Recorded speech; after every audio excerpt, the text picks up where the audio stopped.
Bonjour à tous. Pour la description de ce concours en longueur, nous serons positionnés le long de l'aire de saut avec le départ. Derniers ajustements avant le grand départ. On sent que c'est dans quelques secondes et effectivement il pousse 2 appuis sautés, une accélération, ça pousse très fort au sol. Aurore et Renaud entraînent leur voie pour les Jeux Olympiques de Paris. Dans les stades, ils vont décrire les épreuves aux personnes du public atteintes d'un handicap visuel. Pour Aurore, ce sera l'équitation. On rappelle les règles de base, des fois un petit peu l'historique. Et une fois que ça démarre, là on est vraiment dans la description. Quand on a des temps morts, on prend le temps pour faire un petit récap sur ce qui s'est passé. Il y a une petite faute, parce que le cheval il a attrapé la barre, ou l'athlète, il s'est fait mal, aïe. Pour se préparer, ils ont suivi une formation d'1 mois. Rappel des règles de la discipline, technique d'audio-description, l'entraînement est complet.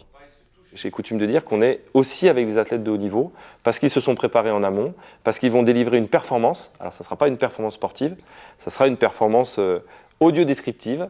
Mais pour le coup, voilà, l'idée c'est cette idée de rythme et c'est ce qui va être la clé du nouveau vocabulaire de l'audio-description sportive qu'on développe sur les Jeux Olympiques et Paralympiques. Ce dispositif est une première aux Jeux Olympiques et marque une avancée majeure pour l'inclusion des personnes malvoyantes.